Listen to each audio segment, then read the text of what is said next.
نحمده ونصلي علی رسوله الکریم اما بعد۔ صحیح بخاری کتاب الصلاۃ باب نمبر 92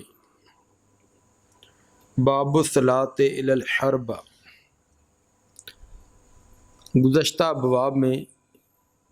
سترہ کے احکام و مسائل بیان ہو رہے تھے کہ نمازی کو اپنے آگے سترہ رکھنا چاہیے تاکہ آگے سے گزرنے والا اس کی نماز میں خلل نہ ڈالے۔ سترہ کس چیز کا ہونا چاہیے؟ شریعت نے اس کے لیے کہ مکلف نہیں کیا کہ فلاں چیز ہی آگے رکھی جائے، کوئی چیز بھی آگے ہو جو ایک علامت اور نشانی کے طور پر گزرنے والے کو معلوم ہو کہ نمازی کی یہ حد بندی ہے، یہ اس نے اپنی ایک حد مقرر کی ہوئی ہے۔ البتہ وہ واضح ہونی چاہیے، اتنی اونچائی ہونی چاہیے کہ دور سے گزرنے والے کو نظر آئے، جیسے 1 فٹ کے قریب ہونی چاہیے۔ اس باب میں باب الصلاۃ الی الحرب، نیزے کی طرف رخ کر کے نماز ادا کرنا۔ حربہ چھوٹا نیزہ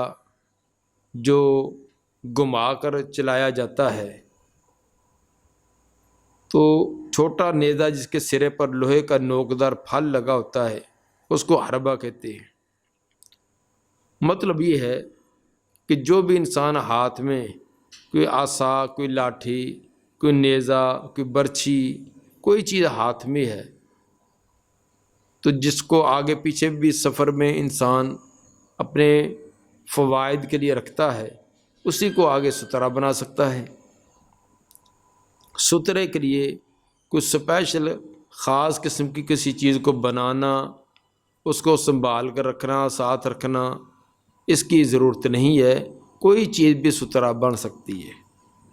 حدیث نمبر 498۔ قال حدثنا مسدد قال حدثنا یحییٰ قال عن عبید اللہ اخبرنی نافع ان عبد اللہ ان النبی صلی اللہ علیہ وسلم کانت ترکض له الحرب فیصلی الیہا۔ سیدنا عبداللہ بن عمر رضی اللہ تعالیٰ عنہ فرماتے ہیں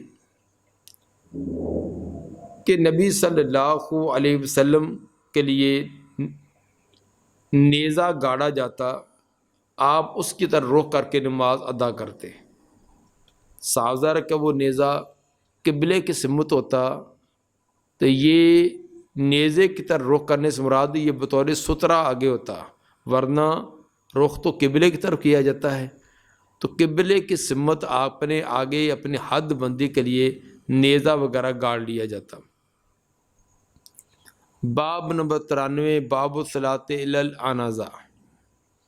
عنزہ لاٹھی کے نیچے لوہے کا نوکدار پھل لگا ہو،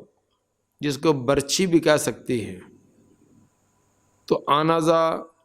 اور پیچھے والے حربہ کے اندر یہ فرق ہے۔ جب یہ دونوں مقابلے میں آئیں تو اس وقت یہ فرق ہوگا۔ حربہ چھوٹا نیزہ جو گھما کر چلایا جاتا ہے، اور عنزہ لمبی لاٹھی جس کے آگے لوہے کی برچھی وغیرہ لگی ہوتی ہے۔ تو اس کو عنزہ کو چلایا نہیں جاتا، بلکہ پیچھے سے لکڑی کو پکڑ کر پھر آگے اس کا جو لوہے کی دھار لگی ہوتی ہے، پھل لگا ہوتا ہے، برچھی نما ہوتی ہے، وہ دشمن کو ماری جاتی ہے۔ امام بخاری رحمہ اللہ کا مقصد یہ ہے کہ سترے کے لیے کوئی خاص چیز متعین اور مقرر شریعت نے نہیں کی، جو چیز بھی انسان آگے رکھے اور اس کا ایک حجم ہو، گزرنے والے کو پتہ چلے کہ یہ اس کی حد بندی ہے، تو وہ سترہ بن سکتی ہے۔ حدیث نمبر 499۔ قال حدثنا آدم قال حدثنا شعبہ قال حدثنا عون بن ابی جحیفہ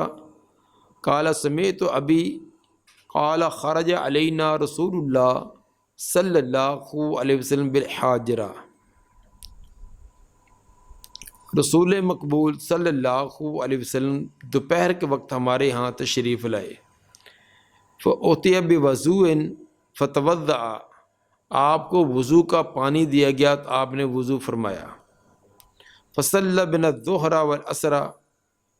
اور آپ نے ہمیں ظہر اور عصر کی نماز پڑھائی، وَبَيْنَ يَدَيْهِ عَنَزَةٌ، اور آپ کے آگے ایک آنازہ، ایک برچھی گاڑی ہوئی تھی، وَالْمَرْأَةُ وَالْحِمَارُ يَمُرُّونَ مِنْ وَرَائِهَا، عورت اور گدھا اس سترے کے، اس برچھی کے پیچھے سے گزر رہے تھے، چونکہ وہ سترا تھا تو سترے کے پیچھے سے جو مرضی گزرے اس سے نمازی کی نماز میں خلل نہیں آتا۔ اس سے ثابت ہوا کہ برچھی نما کوئی چیز ہو اس کو آگے گاڑ کر بھی سترا بنایا جا سکتا ہے۔ حدیث نمبر 500، قال حدثنا محمد بن حاتم بن بزیع قال حدثنا شاذان عن شعبہ عن عطاء بن ابی میمونہ قال سمعت انس بن مالک قال كان النبی صلی اللہ علیہ وسلم اذا خرج لحاجته، جب نبی صلی اللہ علیہ وسلم اپنی حاجت کے لیے نکلتے، تبعته انا وغلام، تو پیچھے پیچھے جاتا آپ کے میں اور ایک غلام، ایک اور لڑکا، ومعنا اکازۃ، اور ہمارے پاس نوکدار ایک لکڑی ہوتی، اکازہ لکڑی جس کے آگے لوہے کی نوک لگی ہو، او افن یا لاٹھی ہوتی تھی، او آنازاتن یا برچھی ہوتی، یعنی اس طرح کی کوئی چیز جو بھی دستیاب ہوتی وہ ہمارے پاس ہوتی۔ اور ان چیزوں کے ساتھ ساتھ ومعنا اداوۃ، اور ہمارے پاس ایک برتن بھی ہوتا، فیضا فارغ من حاجت ہی، جب آپ اپنی حاجت سے فارغ ہوتے، ناول ناول اداوتا، تو ہم برتن آپ کو دیتے، جس برتن کے اندر پانی ہوتا تو وہ جب آپ حاجت سے فارغ ہوتے تو دیتے تاکہ آپ اس سے وضو کریں۔ باب نمبر 94، باب السترہ بمکہ وغیرہ، باب سترہ مکہ اور مکہ کے علاوہ دیگر دوسری جگہوں پر بھی سترے کا انتظام اور اہتمام کرنا۔ سترہ کا اصل میں مقصد کہ نمازی کے اپنے خیالات کی حد بندی ہوتی ہے، کہ جب نمازی آگے کو سترہ رکھ لیتا ہے تو اپنے خیالات کی حد بندی کر لیتا ہے کہ یہاں تک میرے خیالات کی حد بندی ہے، اللہ تعالیٰ کی رحمت کی طرف متوجہ ہونے کا مرکز فلاں جگہ تک ہے۔ اور یہ مقصد مکہ اور غیر مکہ میں برابر ہے، تو اگر دیگر جگہوں پر سترہ اس لیے رکھا جاتا ہے کہ نمازی کی توجہ یہاں تک مرکوز رہے اور اس کے پیچھے سے کوئی گزرتا تو اس کے اندر کوئی خلل نہ آئے، کیونکہ جب نمازی نے ذہنی طور پر اپنی ایک حد بندی کر کے کہ میری یہ حد ہے، اب اس کے پیچھے کوئی گزرتا تو گزرتا رہے۔ اور یہ ایک مشاہداتی چیز بھی ہے کہ اگر سترہ نہیں ہے تو کوئی آگے سے گزرے تو کیا تو انسان کی نماز میں خلل، توجہ خیال اس طرف جائے گا، لیکن اگر سترے کے پیچھے سے کوئی گزرتا جا رہا ہے پھر اس کو کوئی پرواہ نہیں ہوتی، اس کو پتہ ہے کہ میری حد بندی یہ ہے، میری نماز کے اندر ان کے گزرے سے کوئی خلل نہیں آئے گا۔ اور یہ چیز کہ سترہ آگے ہو تو نمازی کے خیالات کی حد بندی رہتی ہے، نماز کے اندر خلل نہیں آتا، یہ مکہ کے غیر میں اور مکہ میں دونوں میں یہ چیز مد نظر ہوتی ہے۔ تو اس لیے امام بخاری رحمہ اللہ یہ باب قائم کر کے یہ بات بیان کرنا چاہتے ہیں کہ مکہ کے اندر بھی سترے کا اہتمام کرنا چاہیے۔ اور اس کے ساتھ ساتھ امام بخاری رحمہ اللہ مصنف عبدالرزاق انہوں نے جلد 2 صفحہ 35 پر ایک باب قائم کیا ہے کہ باب لا یقطع الصلاۃ بمکہ شیء، مکہ کے اندر کوئی چیز نماز کو منقطع نہیں کرتی۔ اور اس سلسلہ میں امام عبدالرزاق ایک روایت بھی لائے ہیں کہ جس کے اندر کثیر بن مطلب اپنے باپ سے اور وہ اپنے دادا سے بیان کرتے ہیں کہ رأیت النبی صلی اللہ علیہ وسلم یصلی فی المسجد الحرام، میں نے آپ کو مسجد حرام یعنی بیت اللہ میں نماز پڑھتے دیکھا۔ لیس بین و بینہم اے الناس سترہ، آپ کے اور لوگوں کے درمیان کوئی کسی قسم کا سترہ نہ تھا۔ امام بخاری رحمہ اللہ امام عبدالرزاق کے اس باب اس پر بھی تنقید کرنا چاہتے ہیں، اور جو انہوں نے روایت بیان کی اس کے ضعف کی طرف بھی اشارہ کرنا چاہتے ہیں کہ یہ روایت، اس کے رجال اگرچہ ثقہ ہے لیکن اس کے اندر علت ہے۔ علت یہی ہے کہ پیچھے کثیر بن مطلب بن ابی ہے، اپنے باپ سے بیان کرتے ہیں، حالانکہ ان کا یہ خود وضاحت ہے انہوں نے اپنے باپ سے روایات نہیں سنی۔ تو اس لیے امام بخاری رحمہ اللہ یہ تنبیہ کرنا چاہتے ہیں کہ جو روایت آتی ہے کہ مکہ کے اندر سترہ کی ضرورت نہیں ہے، کوئی چیز بھی نمازی کی نماز کو منقطع نہیں کرتی، وہ روایت سند کے اعتبار سے کمزور ہے۔ اس لیے صحیح بات پہ اپنے عموم پر رہے گا، جس طرح کہ غیر مکہ میں سترے کا اہتمام کیا جاتا ہے اس طرح مکہ میں بھی۔ البتہ بعض ائمہ کے نزدیک مکہ کے اندر، مکہ سے مراد بیت اللہ، وہاں چونکہ طواف ہمیشہ جاری و ساری رہتا ہے، تو کوئی نمازی نماز پڑھے تو اس کی وجہ سے آگے طواف والے طواف سے تو نہیں روک سکیں گے، تو اس لیے وہ کہتے ہیں کہ بیت اللہ کے اندر سترے کی زیادہ ضرورت نہیں ہے۔ لیکن امام بخاری رحمہ اللہ کا موقف یہ ہے کہ سترے کا اہتمام کرنا چاہیے۔ تو صحیح اور راجح بات یہی ہے کہ حتی الامکان کوشش یہی کی جائے کہ بیت اللہ کے اندر بھی ہیں تو نمازی کو ایسی جگہ نماز ادا کرنے کی کوشش کرنی چاہیے جہاں سے آگے سے گزرنا مرور بہت کم ہو۔ حتی الامکان ایسی کوشش کرے اور خود بھی ممکنہ حد تک آگے سے گزرنے سے اجتناب کرے۔ اگر کہ لابدی صورت ہے، جس طرح کہ طواف کے دوران آگے سے گزرنا، اور بعض لوگ اس بات کا خیال بھی نہیں کرتے، وہ مطاف کے اندر ہی وہیں قریب سے آ کر وہ نوافل اور سنتیں شروع کر دیتے ہیں، جس کی وجہ سے تمام نمازیوں کے لیے بھی خلل اور خود اس کے لیے بھی خلل کا سبب بنتا ہے۔ اس لیے نماز پڑھنے والے کو بھی چاہیے کہ وہ پیچھے ہٹ کر، جہاں کہ آگے اس کو کوئی آدمی بیٹھا ہوا ہے اس کو سترہ بنا لے، کسی اور چیز کو بنا لے۔ ویسے یہ کام ہے تو مشکل، کیونکہ وہاں سترہ بہت ہی مشکل ہوتا ہے، لیکن اتنا بھی اس کے اندر بے توجہی نہیں کہ جان بوجھ کر آگے سے گزرا جا رہا ہے، اور نمازی کے آگے لگاتار اتنے لین در لین چلتے جا رہے ہیں کہ وہ رکوع و سجدہ کرنے سے بھی پھر عاجز آ جاتا ہے، انتظار میں رہے گا کہ کب یہ آگے سے چلنے کا سلسلہ منقطع اور میں سجدے میں جاؤں۔ باب الصلاۃ الی الاسطوانہ، باب ہے ستون کی طرف، پلر اور ستون کی طرف نماز ادا کرنا۔ چونکہ پیچھے والی روایات میں نیزہ، برچھی، اس طرح کی چیزوں کا تذکرہ تھا، تو شاید کوئی سمجھے کہ کوئی چھوٹی چیز ہی سترے کے لیے ہونی چاہیے، یا پھر ایسی چیز ہونی چاہیے جس کو کھینچ کر اٹھا کر انسان اپنے آگے کر لے، یعنی منقولہ چیز ہونی چاہیے۔ لیکن امام بخاری رحمہ اللہ یہ بتلانا چاہتے ہیں اس کے لیے منقولہ غیر منقولہ دونوں طرح کی چیزوں کو سترہ بنایا جا سکتا ہے۔ ایک تو کہ سترے کو کسی چیز کو اٹھا کر خود آگے رکھے، دوسرا کہ سترہ ایک جگہ جمع ہو تو خود اس کے پیچھے آ کر کھڑے ہو کر نماز ادا کریں۔ جیسے کہ دیوار ہے، ستون ہے، تو وہ دیوار ستون کو تو اٹھا کر آگے نہیں کیا جا سکے گا، تو نمازی کو چاہیے کہ خود اس کو اپنا سترہ بنا کر پیچھے آ کر نماز ادا کرے۔ وقال عمر المصلون احق بالسواری من المحدثین الیہا، عمر رضی اللہ تعالیٰ نے فرمایا کہ نماز پڑھنے والے زیادہ حقدار ہیں ستونوں کے اور اس کی طرف ٹیک لگا کر باتیں کرنے والوں سے۔ مسجد چونکہ عبادت کی جگہ ہے، تو اس لیے عبادت گزار جو ہے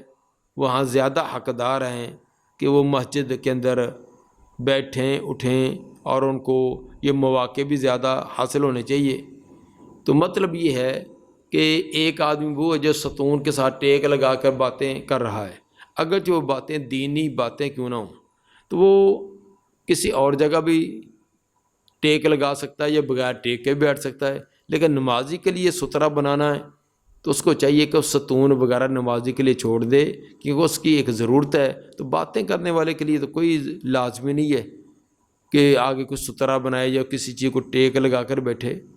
تو اس لیے نمازی جو ہے وہ زیادہ حقدار، کیونکہ مسجد نمازی حضرات کے لیے بنائی جاتی ہے، سہولیات نمازیوں کے لیے ہوتی ہیں۔ اگر وہ نمازی محروم ہوں اور دوسرے فائدہ اٹھاتے رہیں تو یہ بات درست نہیں ہے۔ ہاں، نمازیوں کے ساتھ ساتھ اگر دوسرے بھی فائدہ اٹھا لیتے ہیں تو یہ بہت اچھا، لیکن نمازیوں کو محروم کر کے دوسروں کے لیے یہ مسجد کی سہولیات کو متعین اور مقرر کر لینا یہ درست نہیں ہے۔ جس طرح کہ آج کل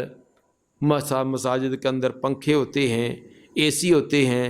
اور نہانے کے لیے غسل خانے وغیرہ ہوتے ہیں، تو نمازیوں بیچاروں کو موقع نہیں ملتا، تو دوسرے جو بے نماز ہوتے ہیں سارا دن کام کرتے رہتے ہیں، دوپہر کو ریسٹ کرنے کے لیے، آرام کرنے کے لیے مسجد میں آ کر لمبے ہو جاتے ہیں،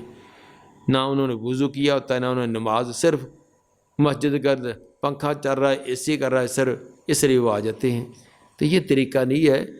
خصوصاً یہ گرمی کے موسم کے اندر دیہاتوں کے اندر تو بہت ہی زیادہ کہ وہاں وہ لائنیں لگائی ہوتی ہے،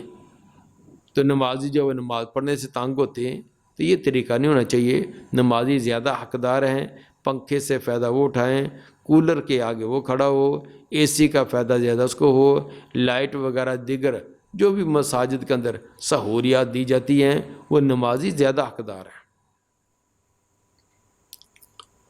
ورعا ابن عمر رجلا یصلی بین اسطوانتین، عبداللہ بن عمر رضی اللہ عنہما نے ایک آدمی کو دیکھا کہ وہ دو ستونوں کے درمیان نماز ادا کر رہا ہے، ایک ستون دائیں طرف ہے، ایک بائیں طرف، درمیان میں کھڑا، تو گویا کہ کسی ستون کو اس نے سترا نہیں بنایا، بلکہ ستون تو اس کے دائیں بائیں ہیں اور سینٹر میں وہ کھڑا ہے۔ فَأَدْنَاهُ إِلَىٰ سَارِيَةٍ، تحت عبداللہ بن عمر رضی اللہ تعالیٰ عنہما نے اس کو کھینچ کر ستون کے قریب کر دیا اور فرمایا کہ صلی الیہ، اس کی طرف نماز پڑھ۔ درمیان میں کیوں کھڑے، انہوں نے کیا مانا؟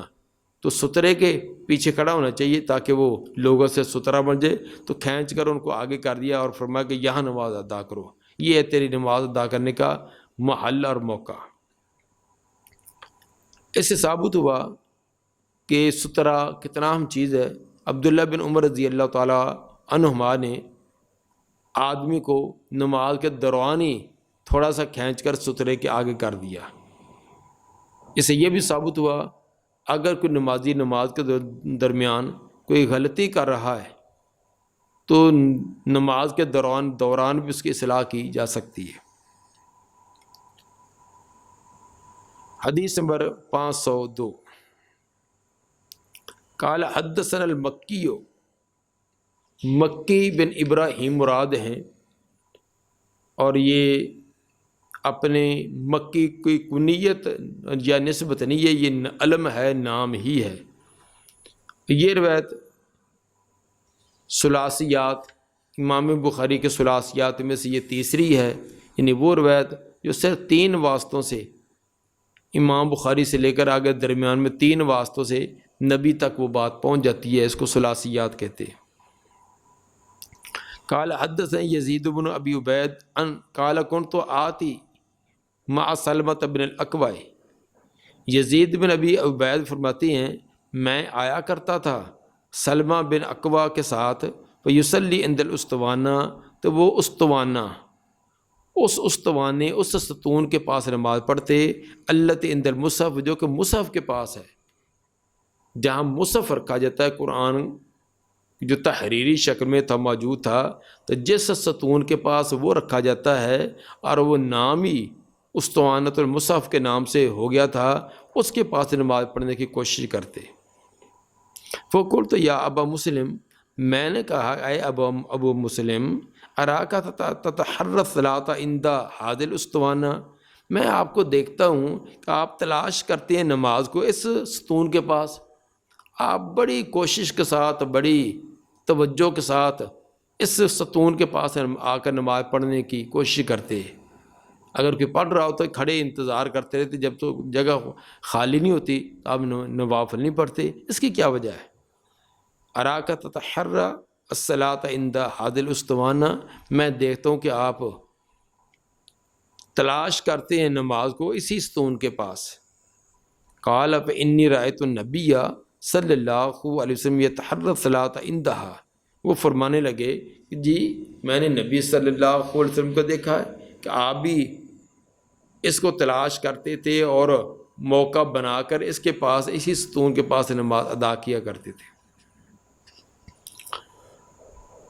مسجد نبوی کے اندر جو روضۃ من ریاض الجنہ جگہ ہے، جنت کے باغیچوں میں سے باغیچہ، تو جو حجرہ عائشہ سے لے کر آگے تک اس جگہ پہلے تو سبز قالین تھا، صرف اتنی جگہ پر اب پوری مسجد نبوی جو